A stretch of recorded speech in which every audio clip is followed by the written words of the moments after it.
Selamat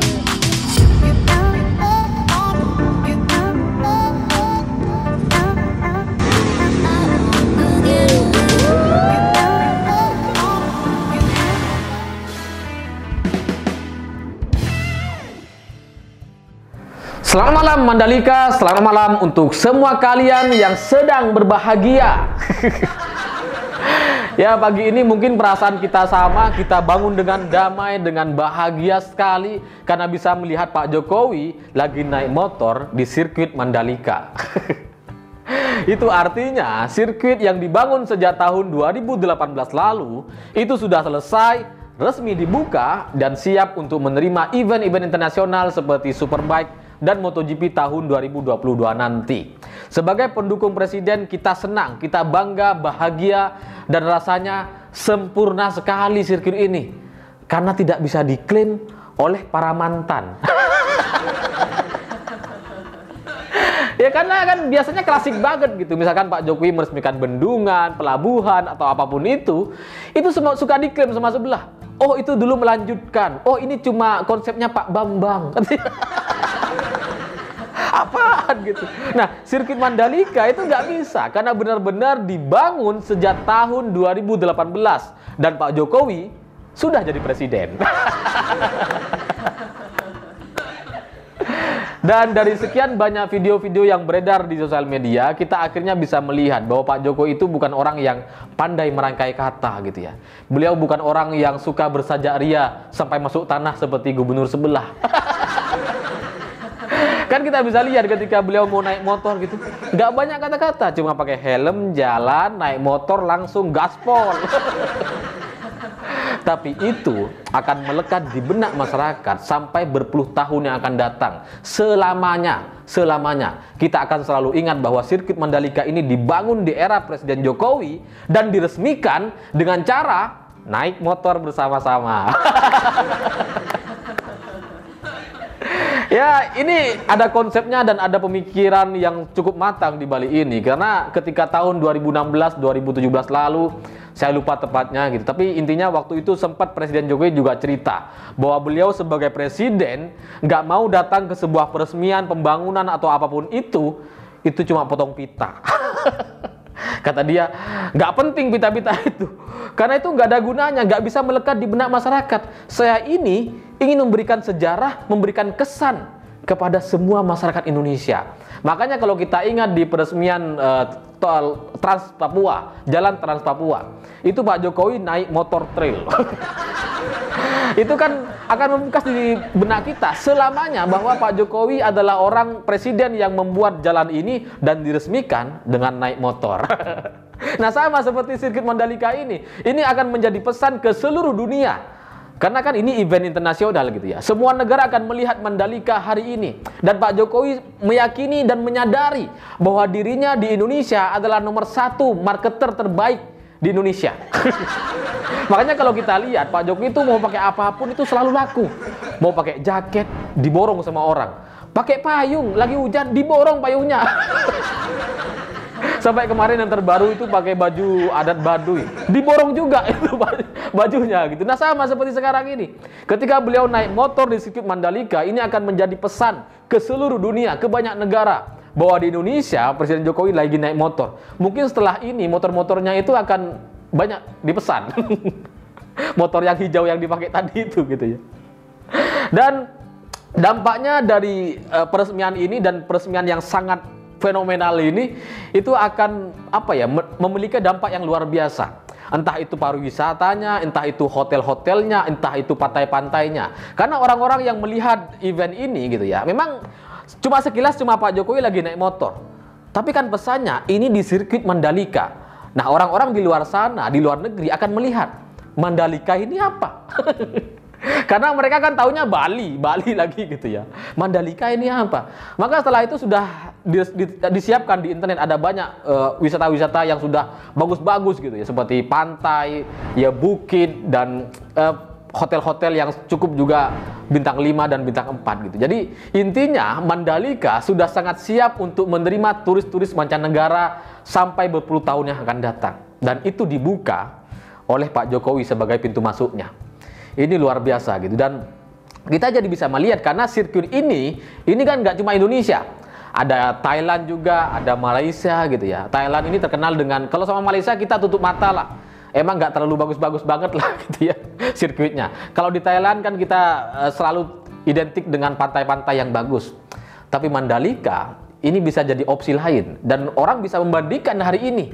Oh, di Mandalika ternyata pantai-pantainya jauh lebih bagus dari Thailand dan Malaysia.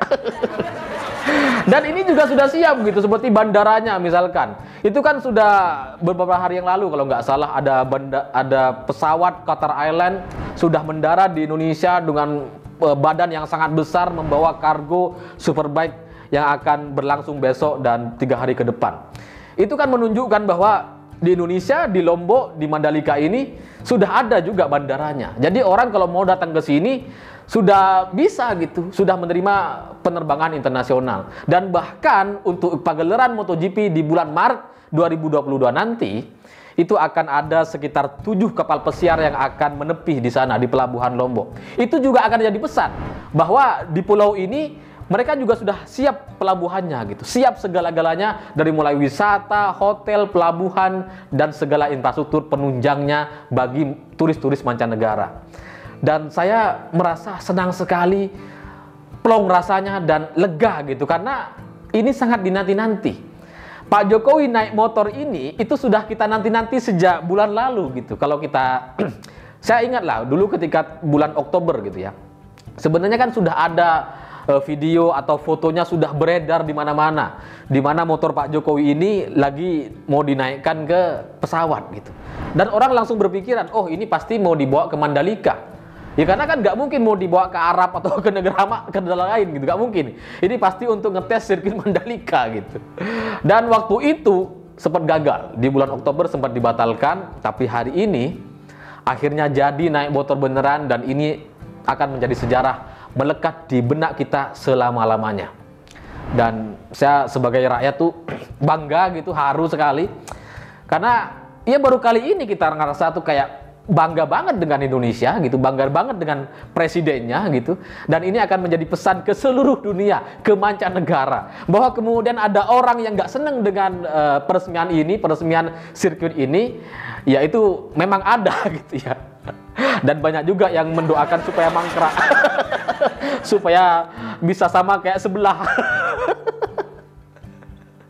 Tapi ada juga orang-orang yang berharap agar pagelaran Superbike atau MotoGP ini bisa dibatalkan. Karena dulu ketika bulan lalu ketika MotoGP sudah meresmikan bahwa Indonesia masuk dalam kalender, masuk dalam jadwal MotoGP 2022, di hari yang sama Indonesia dimainkan isu soal sanksi doping, sehingga muncul pengamat-pengamat mengatakan bahwa oh Indonesia ini terancam nggak bisa menggelar MotoGP atau Superbike.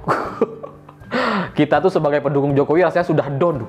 Masa iya gitu, sirkuitnya udah mau selesai kok nggak jadi, gimana gitu.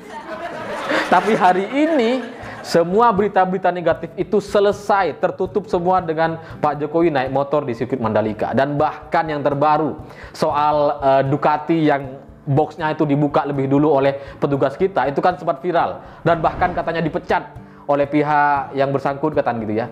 Tapi ternyata setelah itu pihak Ducati membantah. Dia bilang bahwa tidak pernah bos kami menyampaikan pernyataan seperti itu, dan kami akan sangat senang sekali, nggak sabar ingin segera berlaga di Mandalika. Ya sebenarnya kalau kita mau lihat gitu ya, sebenarnya memang ada pernyataan si bos Ducati itu. Tapi entah kenapa kemudian itu diralat dan dibilang tidak pernah menyatakannya secara resmi. Karena mungkin memang bagi Ducati nggak ada gunanya berbicara negatif soal Mandalika, karena ini sirkuit yang bagus dengan pemandangan yang sangat indah sekali dan semua orang menunggu ingin berlaga di sirkuit ini. Dan kemudian nanti ketika ini kemudian digoreng-goreng mungkin masih ada gitu ya. Misalkan seperti yang beredar viral hari ini itu ya, seperti Pak Jokowi kan lagi naik motor nih. Kemudian di sampingnya ada Pak Basuki, Menteri PUPR. Pakai motor warna kuning, motor yang dua itu yang kayak Vespa gitu ya. Tapi yang nyetir duluan ngegas dibanding Pak Jokowi. Sempat duluan tapi kemudian di stop sama Pak Basuki. Berhenti. Pak Jokowi dulu harus lewat. Baru kemudian Pak Basuki. Ini sebuah tindakan yang luar biasa, sederhana memang, tapi saya terharu sekali gitu karena Pak Basuki ini adalah menteri yang dia tuh kayak nggak pernah mau ngambil panggung dari apa yang sudah dia kerjakan. Semua dikerjakan. Trans Papua, Trans Jawa, apapun tol gitu ya, pelabuhan, bandara, banyak yang beliau kerjakan. Tapi beliau selalu berada di belakang Presiden Jokowi dan selalu memberikan panggung sepenuhnya kepada Pak Jokowi. Nggak kayak menteri-menteri yang lain yang ngaku-ngaku gitu ya. Kalau menteri yang lain kan suka ngaku-ngaku, oh ini gara-gara saya, oh ini berkat saya Indonesia ini bisa berhasil dan seterusnya. Tapi Pak Basuki nggak pernah gitu. Dia selalu berada di belakang dan selalu mempersilahkan Pak Jokowi untuk maju di depan. Jadi kepada Pak Basuki, Menteri PUPR, Anda luar biasa sekali, idola saya gitu. Menteri yang nggak punya masalah sama sekali, nggak ada cacatnya rasanya sampai hari ini gitu. Jadi saya ucapkan terima kasih karena sudah mendampingi Pak Jokowi membangun Indonesia dengan begitu luar biasa, memberikan perubahan-perubahan yang banyak sekali di Indonesia. Dan buat kalian yang suka nonton MotoGP, mungkin di sirkuit Mandalika ini memang besok akan ada Superbike gitu, tapi saya nggak nonton. Tapi di MotoGP 2022 di bulan Maret nanti saya akan nonton. Jadi buat kalian yang suka dengan MotoGP, sampai jumpa di sirkuit Mandalika. Begitulah Kura-Kura.